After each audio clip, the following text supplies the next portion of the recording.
Technically color makes me want to just die because everybody's gonna use it, and it's just the worst. You're the worst, because you know why? You're on Frametrap Fridays. Hey! Hey! Welcome, guys, to Frametrap Fridays, episode number 5. Cinco. Oh, yeah, you're right. Yeah, of course I'm right. I had to beat you to it. Episode Cinco. Episode 5, of course, here on twitch.tv/fireteam. We have another weekly edition of the Street Fighter-centric podcast we all come to know and love. Well, let's be honest, pretty much it's just Street Fighter or fighting games, FGC, chat. Although we just talked about Street Fighter 5 and how much we hate it, apparently. Well, not last week. Last week was good. Last week was it was 1 out of 4, so we need to keep up the trend here on the positive side.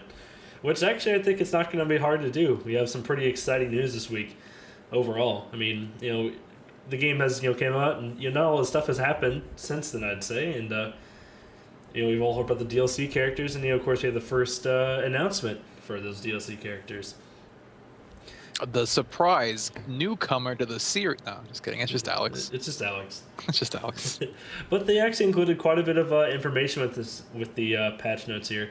I'm going to go and get some screen caps of what it looks like here. Sorry, I was just reading through the one of the articles we're going to talk about later. This is what it looks like. Riveting. I love this. This is my favorite thing. Dude, all the Third Strike players are going to love this character. What are you even showing right now? You didn't even tell me. Just screenshots of him. Oh, okay. What he looks like. Nothing crazy. And his crazy hair. It's like they took Ken's hair and wrapped it up to 11. Like, I'm sure if you spent any time on the internet at all today, you've seen it. But it's just, there's pictures of his hair as like French fries and like bunches of bananas. It's bad. That's so true. Like the thing about like Third Strike is that like the sprites are really cool. Like no matter what character you were playing, all the characters look freaking sick as hell. The characters in Street Fighter 5 do look kind of weird. Like Ken's banana hair, then now Alex's French fry hair. I mean, you just get used to it, but at the same time, dude. Like here, I could pull this up again, dude. This looks like a literal stack of French fries right here. Like, I want to raise up a good point here because you said fucking Third Strike sprites look good. Have you ever played King of Fighters 13? No. Dude, their sprites are literally the best. Top-notch work. And Street Fighter 5 could have been really cool if they went back to that, I think, because they wanted to do kind of like a homage to Third Strike anyway. But, everybody wants the 3D nonsense now, so... Yeah, it does upgrade to Street Fighter 4 for the most part, except for a lot of the textures are really awkward looking overall. Like, especially like faces that look like they're made of like wax and clay. I will say one thing I do miss from Street Fighter 4 that is not nearly as prevalent in 5 yet is there were a lot of Ultra animations where you would see your character make a stupid face for like a solid 20 seconds because of the lag on 360. Yeah, like when you got hit by like if you Ultra 1, your character be like, like his eyes pop out of his head, And Hugo's Ultra 2, when he slams you, your character is like... and their back is just broken half. Like, oh yeah, Street Fighter 4, dude. I think an element of silliness is good in most situations, but I guess big companies don't agree. No. You gotta make it serious as hell, dude. That's all we do. So are we talking about Alex first then? Is that Yeah, I guess we are. I mean, although we had a huge departure, but that's always fun. That's half the point of Frametrap Fridays. You got your wacky podcast here. Nothing scripted. We're all doing it live. Yeah. Man, also we're a bunch of nerds, so you're gonna get all the... So sorry to anybody watching this one already. I am out of it today. But we have some cool notes here. They're going to do some bug fixes and add a couple modes and things like that. But of course, again, the number one thing is Alex.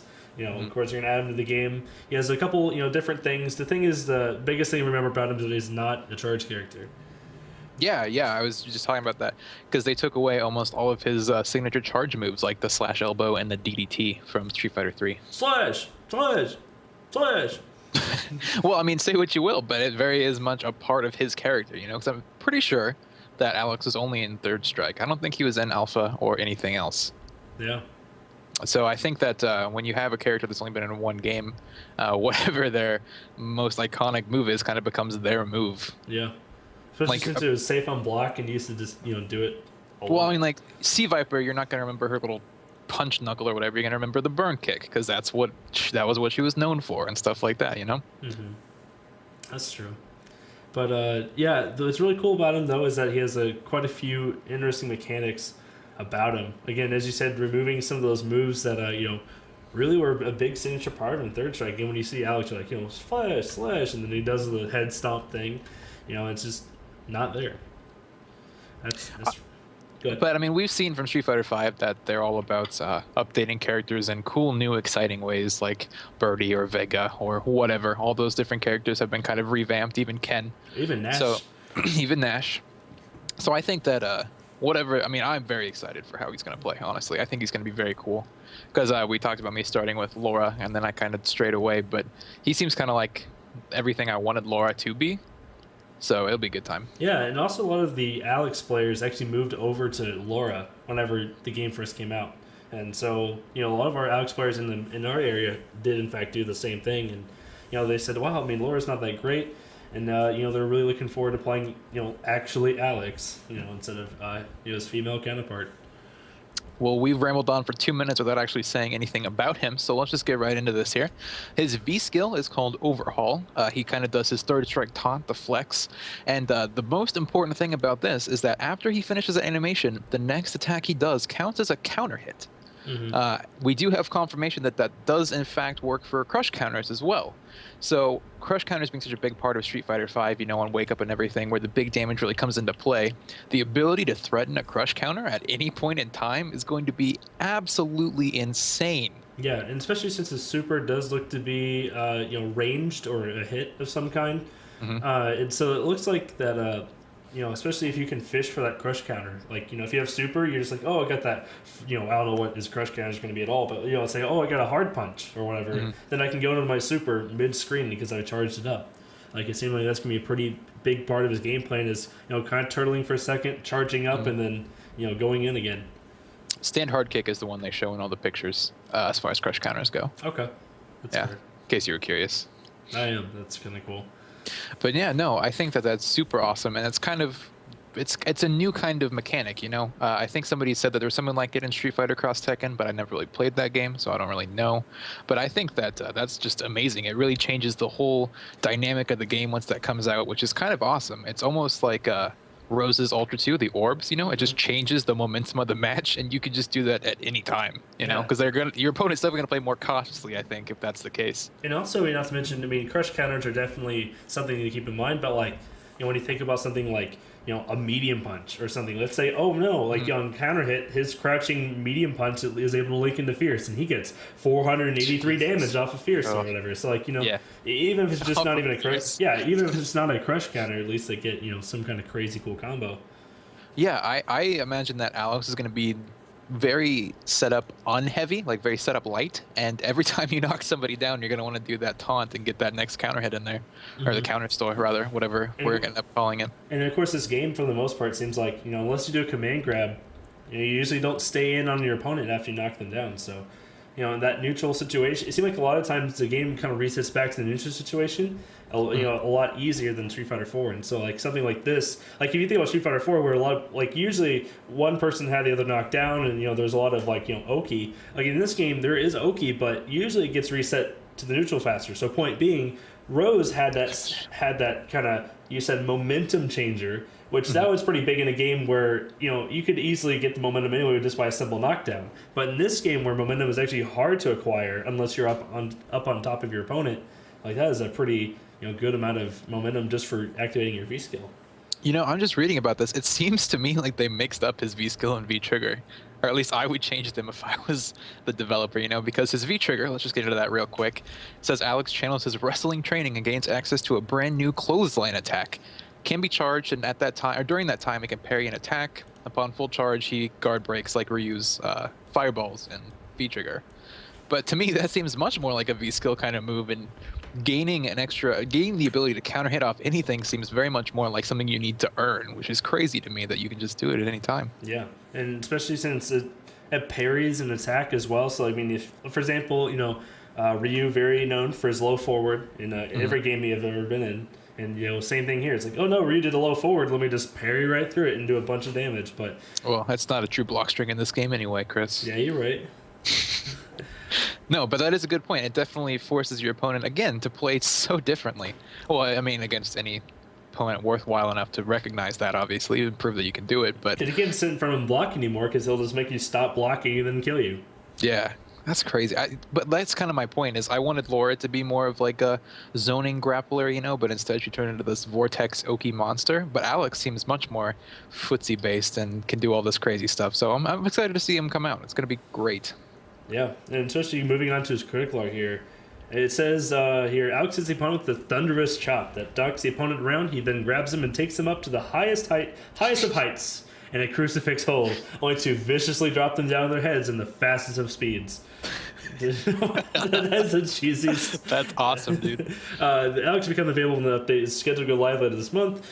Rumored it's supposed to say March 29th. That's Technically still March. Yeah, it is a March. It is March, but yeah, I mean, of course, with Street Fighter Resurrection coming out on the 15th, we talked about in an earlier episode that we kind of expected March 15th to be, more like his release date, but it does seem that they're going more so with the, later in the month kind of. And I can't say that I blame them, honestly. Like, better to make sure everything works and have it all set to go and have this release be perfect as opposed to the kind of fiasco they had at the launch. I could see them being a little bit more cautious than normally would be, I suppose. Or give me like freaking Blizzard where they said available in August, and then it's like available in August, like, or like September 3rd for the grand tournament or whatever. It's like, oh, okay. It's August over on Mercury. I don't know what you want from me. Yeah, I mean, it was really funny because everybody was like, it's August, and people kept asking Blizzard about it. Of course, it's so long before people got their grand tournament cards. Rip. Cool. Well, Alex is not the only thing coming in this update. A little bit more of the options on that main screen that are locked right now are coming up. You're going to have demonstrations and tutorials. There's going to be, let's do some quick math here, 20, 32, 43 tutorials. Which is pretty cool. They range from beginner to advanced, and then 16 character tutorials, which is pretty sick. Yeah. You've got trials, probably similar to Street Fighter 4, where you can do different combos ranging from bread and butter combos to the most flashy things you can think of, corner only, stun combos, all that jazz. Yeah. Hopefully they go with a little bit more. I like to see more viable combos in this trial mode. I mean, I understand like. There needs to be like a trial mode where it's like, okay, this is a crazy combo that you'll never use in a real game, but it's to show that you're a really good player. But then also, I think there should be a trial mode, or at least I don't know what should I say, accommodations for like, oh hey, this is a combo that's really, really, it's important. It's kind of hard, but it's very important. Like for example, if on Ryu in Street Fighter 4, if they had Solar Plexus, Crouch Fierce, DP, Super, that was a combo in Street Fighter 4 Trials. That was a very important combo to any Ryu player. And it's like the combos like that, in this game would be really helpful to learn, for newer players. Hey, am I crazy or am I mixing this up with Guilty Gear? Street Fighter 4 did not have the ability to see the combos done in trial mode, right? No, you cannot. Okay, so you can in Guilty Gear, so I hope that they see that in, because there's one combo that I remember one trial rather, I had to look up. It was like Able EX change of direction in this Ultra 2 or something, but you have to hit people out of the air with it and stuff. Yeah. And it didn't make sense to me. It didn't click. So hopefully they just add that simple thing in where you can kind of see a preview of how the combo is supposed to go. I think get a little bit feel for the timings, even though they're not really more difficult in this game, If I could find it, El Fuerte, it's really funny. El Fuerte Trial 24 is Run Stop Fierce, right? The thing is, on the actual screen, it doesn't say anything. Here, I can actually pull up a screenshot here. Yeah, there we go. We're gonna go up a screenshot here for the stream. It says, oh, never mind. That's not it. But all it says is stand fierce, stand fierce, stand fierce. Yeah, here it is. Yeah, that's all it says. It's just stand hard punch, stand hard punch, stand hard punch, and then that's all it says. Like. That'd be cool if they told you, I don't know, run, stop, fierce. This, guy. You can't just press 3 hard punches in a row. Like that seems silly. Yeah. Yeah. Like I mean, I was playing Fei Long, and Fei Long also he has a combo that's stand light punch, stand medium punch, stand hard punch. I thought that was kind of the same thing. Like, oh, I have to maybe do something weird or different, but it's just in fact just pressing literally those 3 buttons at the correct timing. But it's just really interesting that certain combos are really hard to do, and they just don't give you any direction at all except for, well, here's the button inputs you need to do them, and then you have to figure out everything else on your own. Well, and this is a minor gripe, but that just is a barrier to entry thing, you know? Like, you shouldn't have to rely on sources outside of the game to do things in the game, in my Hence opinion. why Vesper Arcade is such a popular YouTuber. You know, doing his Yeah, Street Fighter 4 yeah. trial series. You know, his entire outlook was just simply just do the trials.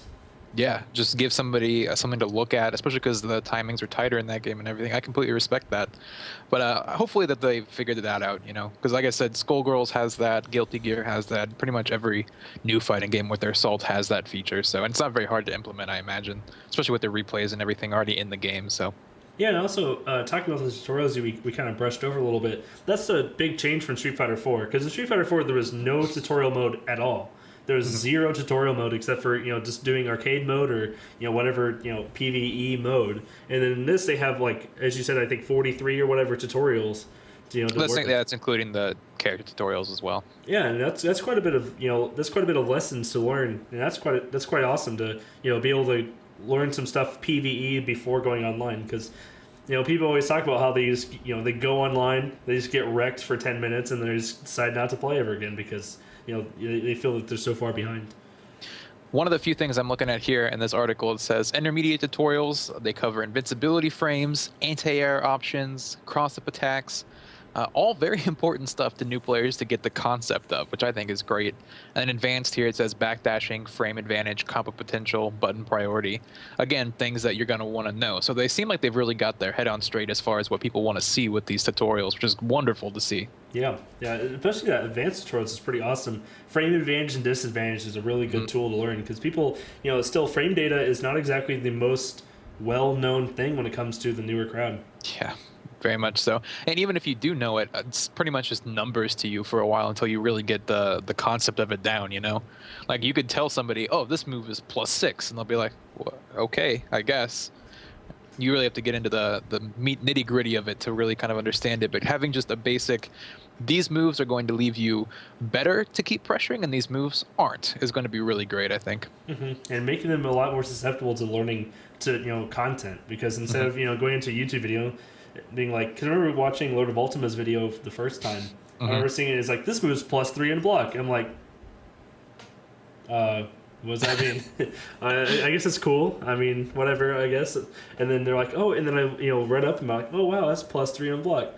And so, learning about that was a really big step for me. And and it seems like now it's built right into the game, which is a really cool feature. Speaking of things that are also getting built into the game, kind of moving away from tutorials, online rematch option. Players can now play a 2 out of 3 set in ranked match, provided both players accept the rematch.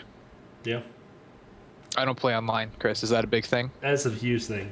Because the thing is, it's like, like, in Street Fighter 4, there are certain characters that really play well in a best of one. Like, like Abel, El Fuerte, Seth, Akuma, whatever. Like, characters like that with a lot of Oki options. If you just simply have, like, a literal 2-round win strategy, like, okay, I'm going to do sweep. As soon as I land into sweep, I'm going to do demon flip palm. As soon as that hits, I'm going to do demon flip throw. As soon as that's going to work, I'm going to do, cross up medium kick. The thing is, like, they have this very defined game plan flow chart. And it's like, that allows, so if somebody is like that, and you lose like that, then you can come back and say, okay, you obviously don't know anything else about this game, and then you just simply counter whatever they're about to do. So, I mean, people with, more flowcharty play styles are definitely going to get, definitely going to get a lot more runbacks. Well, I mean, yeah, if you want to, though. Like, you can obviously just take the points and run. I'll probably get a lot of hate mail, but it is good that they have that as an option, I think, for sure. Yeah. And then one last thing before we start to get into the next topic here. They have a whole article on throw escape changes, which is pretty interesting. Basically, it just says if you push buttons during the normal throw delayed tech window, you are unable to escape throws for 2 frames. So basically, if you press any kind of button during the normal throw window, you can't escape the throws afterwards. It's kind of like BlazBlue has this thing called throw break rejection, where if you try and do an option select, it punishes you and puts you into like this weird hit stunny state for trying to escape a throw. And it seems like Capcom is doing something kind of similar. I don't think it's 2 frames in BlazBlue. I think it's a little bit more. But the big thing here is that they specifically say in this article, it says that it prevents throw escaped option selects, which means that Capcom obviously sees that some are emerging and has just put an absolute stop to them. Yeah, and especially we saw that PR Balrog tech where you did a plinked light punch into light kick. And the thing is, that works as a throw tech and a jab.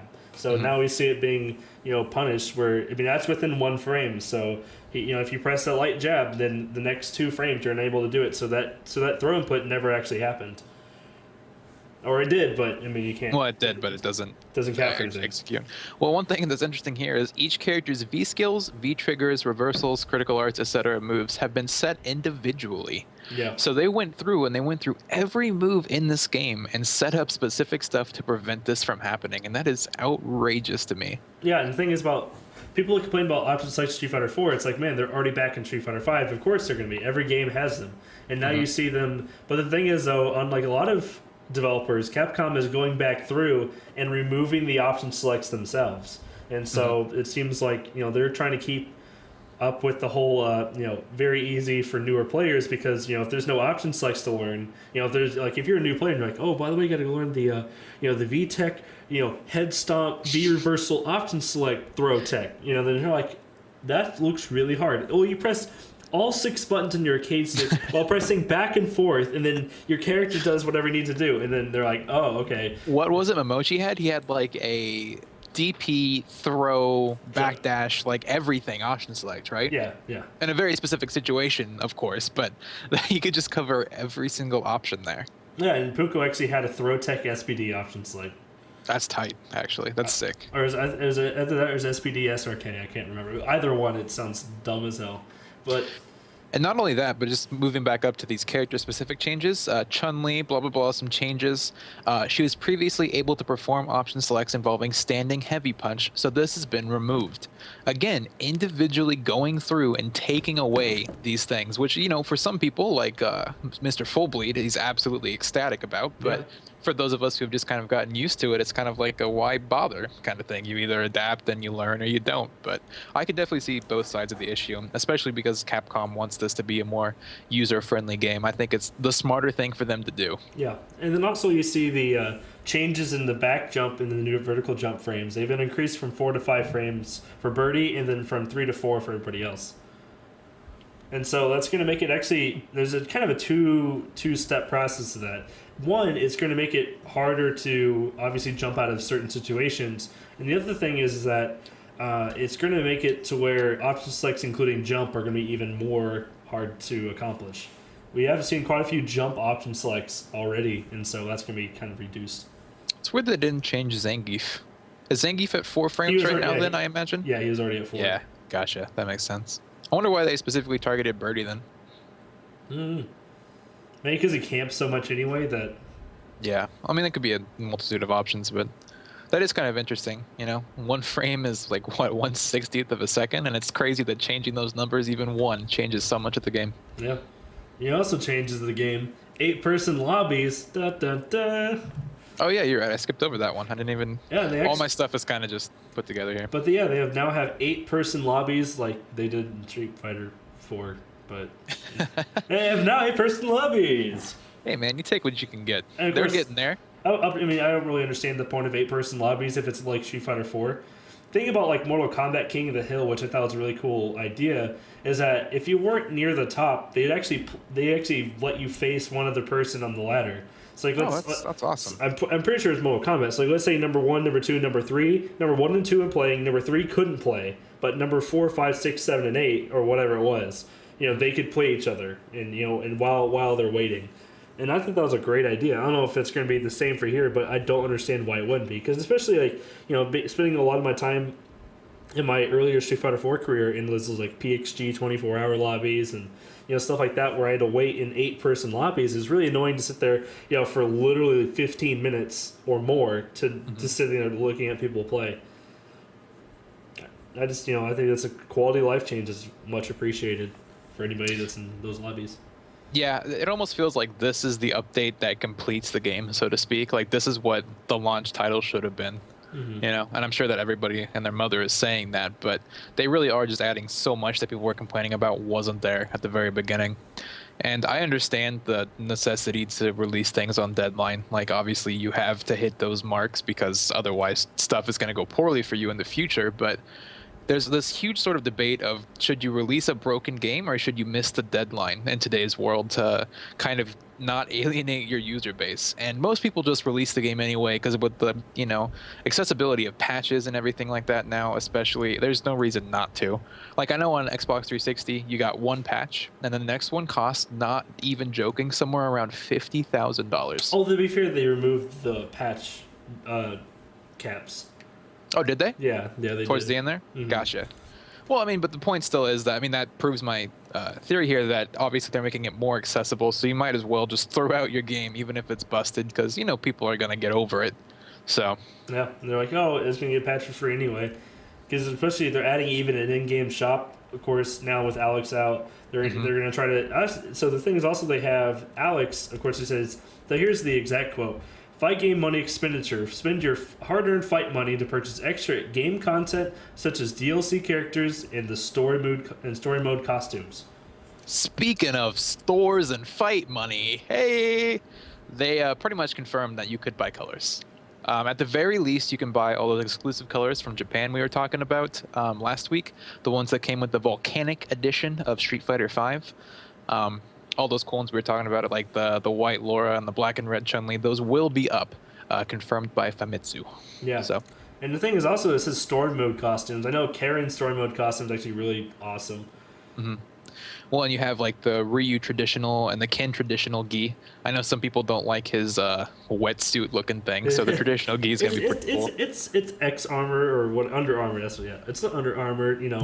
Just straight. Oh, I like it personally. I think it's kind of cool. I love it. I think it's the coolest looking Ken yet. But Well, I think it really, this is a very small thing. I think it kind of solidifies, hey, Ryu and Ken are no longer the same. Like, That's true. they are individual characters. They aren't just palette swaps anymore, but that's just me. so Ryuken.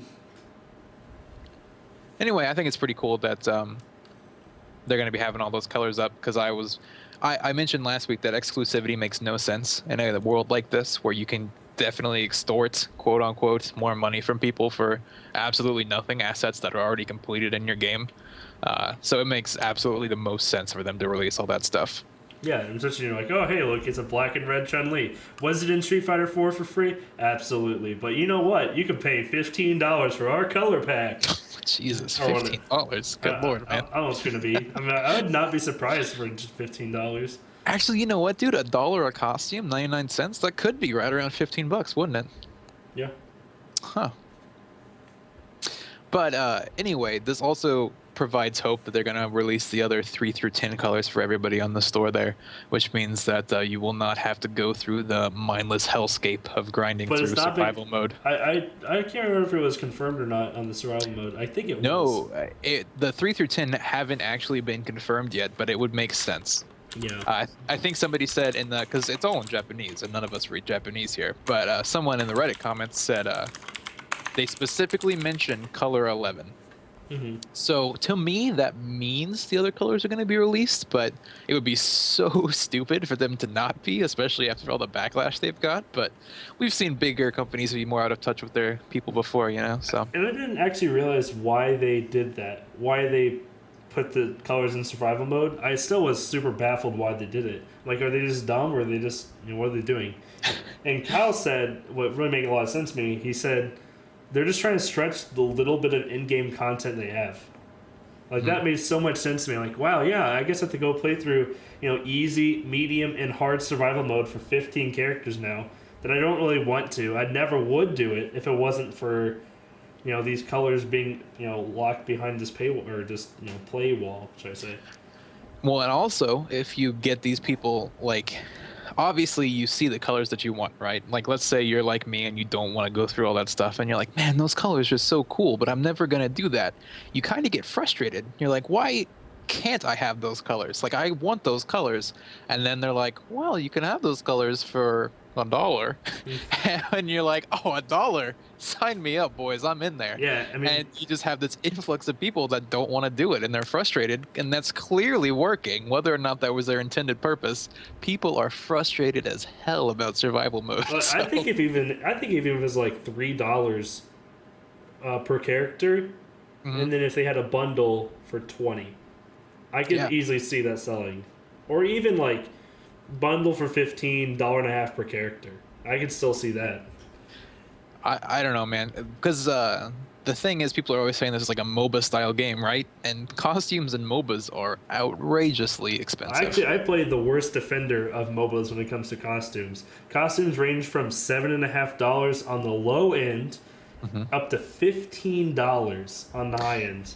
Well, in League of Legends, you have what's called ultimate costumes that change like everything about a character, and those are, I want to say, like 3,500 RP, which is somewhere in the realm of $25. Are you? And you What? can't buy it. You can't buy that amount of RP. You have to buy a 20 and then a 10, Oh my god. and then you have leftover. It's so beautifully crafted, and also the most aggravating thing on the planet.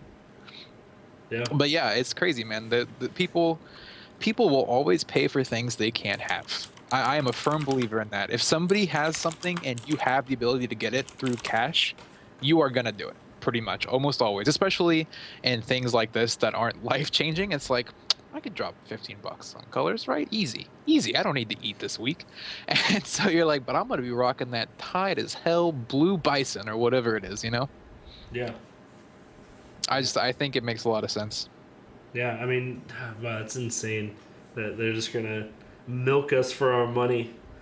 I mean, that's what they do, though. Like, you can be upset about it as a consumer all you want to, but from a business, just like from an objective Yeah. sphere of sense, like that is so smart of them to do, Mhm. because they're gonna get our money, they're gonna get the Japanese money, they're gonna get all our future stuff. If you didn't buy the season pass, you're gonna have to pay for Alex, or you're gonna have to pay for the costumes because you can't get both. They're not gonna have money for both, not enough fight skill points, whatever.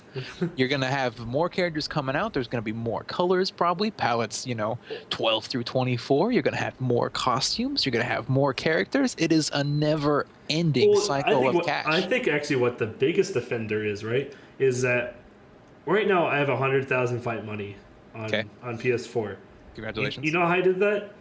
The first playthrough with most of my characters on story mode and on survival mode gets you a ton of fight money, but after that you don't get nearly as much, I don't think. Mhm. So I mean, yeah, I'll be able to buy Alex, no problem. But then what about the next one? I mean, don't have all that free fight money to work with anymore. So I mean, I'll be like, well, I can't. I don't have all that free fight money. I guess I have to go spend money on Zinni and go pick him up. I'm looking forward to the people that have the fight money right now, right? And then they don't buy Alex, they don't buy Guile, they don't buy Balrog. We get a Reddit post in like December, like, guess who's buying a Buki with that first fight money? It's just gonna be like, I waited for so long. It's like I don't have half the cast, but I do have a Buki. Hell yeah. But no, it makes the most sense for them to do it this way. There's no reason not to. Yeah, man, it's so much cash, dude. It's overall. Like, because what did we decide the numbers were for Street Fighter V? Somewhere in the realm of like 50,000? Yeah, or whatever. Like how many players? Yeah. It's 100. I think 100,000 Steam sales or whatever, right? Okay, 100,000 Steam sales, right? And probably significantly more on PS4. So I mean, I think I said about 500,000 PS4 sales. So like, Okay. So I mean, it's somewhere in the realm of under a million, just right around there. So we'll just do 600,000 to be safe, right? Like, we'll just say even 10% of people decide to buy, right? Buy Alex. He's going to be what? $6. $6? Easy, right? $6? That is $360,000 Yeah. for nothing. For nothing. That is more money than most companies see in 3 years, and they are getting that because they know how to do things. And it's just crazy, You got to respect it. Yeah, especially since in Street Fighter, think about Super Street Fighter 4. That was like the biggest value proposition ever. If you did not buy Vanilla and you bought Super, like Super was $40, and also Super had freaking entirety of Street Fighter 4 plus like 10 returning characters and 2 additional Super only characters. So like you got a significant amount of content for just $40. That was a pretty insane value proposition. Versus, now paying $6 a character for the next 5 or 6 characters. I think it's 6. So like, if I want to play Guile or Balrog or Alex or Ibuki, I gotta pay for. And then think about season 2, right? Sagat and Akuma and Don't even mention that yet. I'm not ready. My body is not ready for all of you're, that. you're paying literally $200 for this game. Or you could wait for 3 years and then you could jump in and buy the ultimate pack for $50 and get everything. Yeah. It comes with all 63 DLC characters. All 466 costumes and all 400,000 colors. All included. God, we were talking about custom-made like character palettes last week, right? That was last week, or was that the week before? I don't remember. I think it would be super cool if they took, I was thinking about this the other day, if they took like a King of Fighters 13 approach and they gave you just the hue, like the hue palette and the sliders, and you could just adjust it based on shades for your whole character. So like you don't get to customize each individual part, but you get to customize the character color as a whole. You know what I mean? Mm-hmm. Just have it set in certain things to set off each other and, distinguish each other, and it'd be kind of cool. And then they could release that as a tool for $25, and you'd get in there and you'd get to show all your friends $25. Custom Alex. Let's see here if I can find it. Color wheel. Here it is. If I can find it. We've talked about the color wheel twice on this podcast now. I think it's in our first one. Here, check this out. Yeah. And they have this, for example. There we go. I could go and pull up on the stream here. Like it'd be like this. It'd be like, oh yeah, your color, your character has a green shirt with the purple hat, the green pants or whatever. That you can move them around and oh well, now they have a purple hat with the orange shirt or whatever. You know what I mean? Like, well, yeah, I think that's a dumb idea though, because then they can't sell you on individual costumes anymore. But if it's $50 to the color creator, I don't think they care. $50. Nobody. I would be the only person to buy it, and I would use it twice. $50. So you can buy the entirety of the next season of characters, or you can get a color creator. 2 characters. Season passes are only $25, dude. Yeah, and you get 6 characters, so it's a savings of $11. Man, I'm really upset they're fixing Vega's glitch bug where he like floats off into the air. I've always loved bugs like that, because there was one in Street Fighter Cross Tekken with Mega Man 2 where you would just keep floating, and for some reason that just makes me laugh because the camera never knows what to do, and you're just gone. You're like, bye, adios, deuces.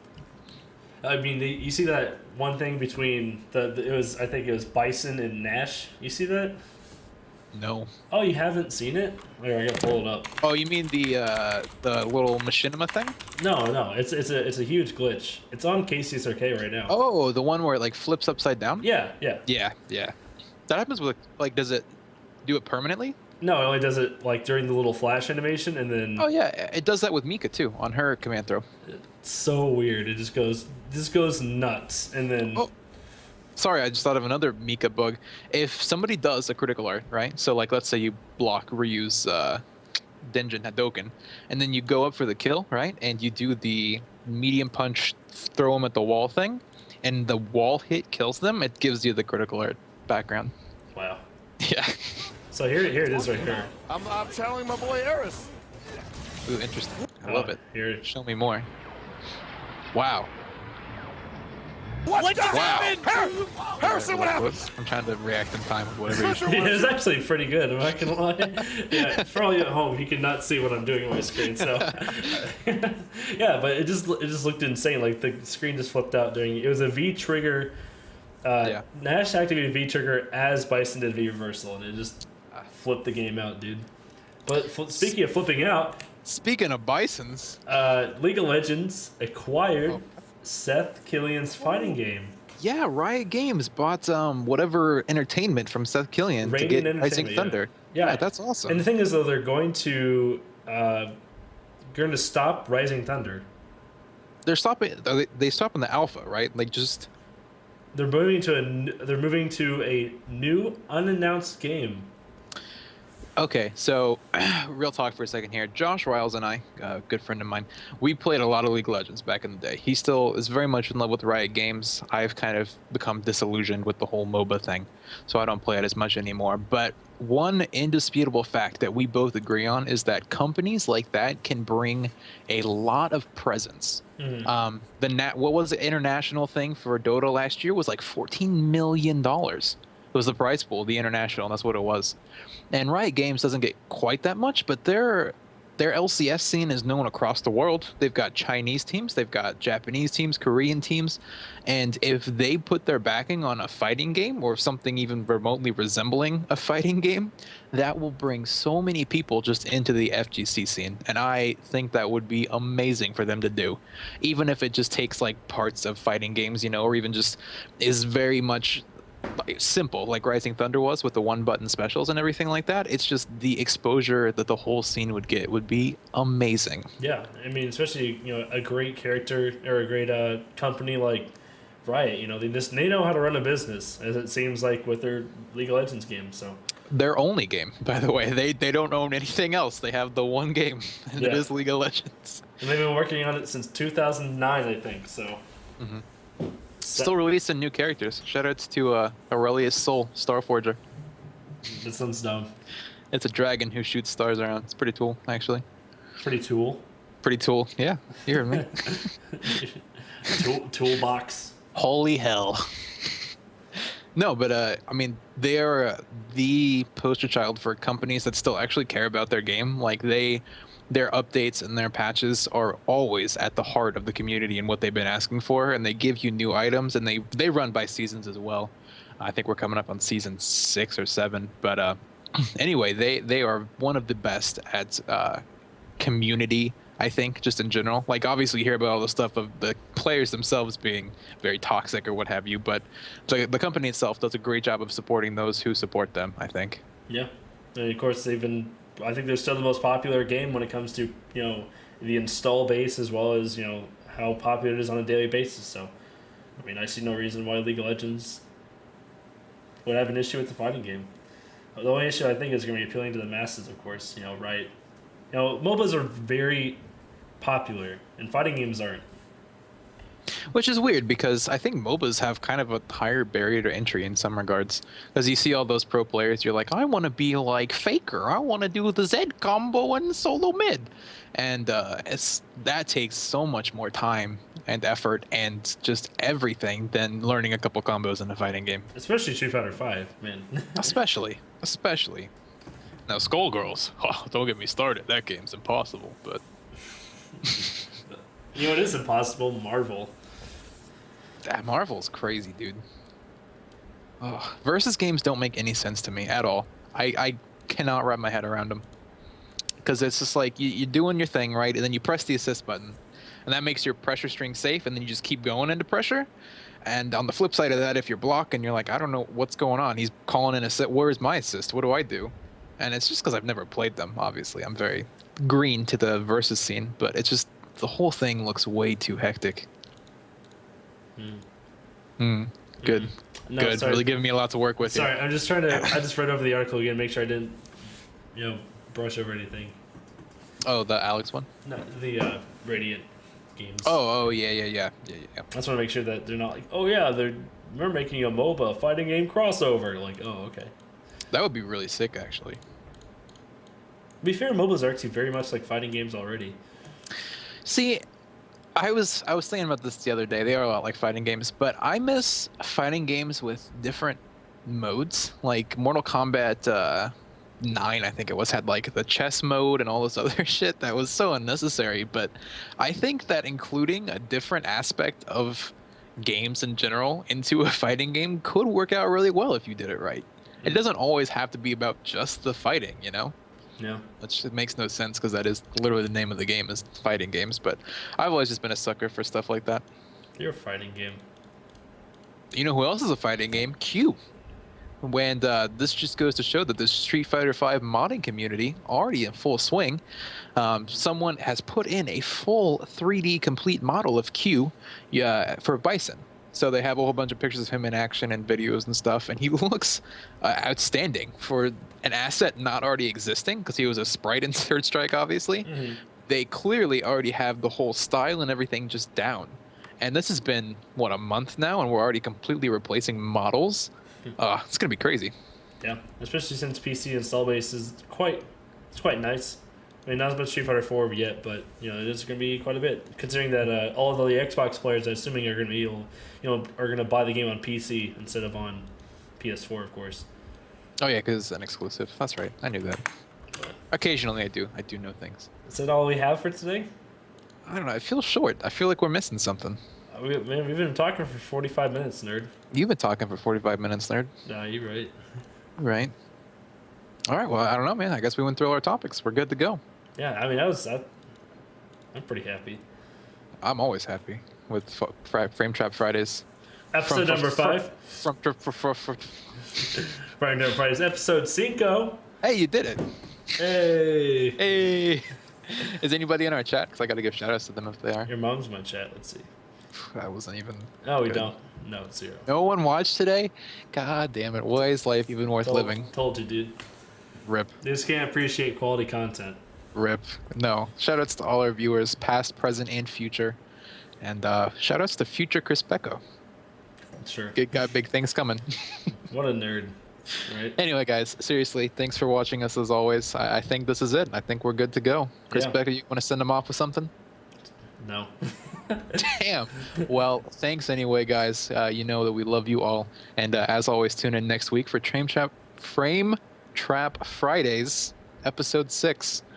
Something subtitle edition when I come up with it. Someone came out for 4 either. Oh, I didn't? Oh, No. fuck.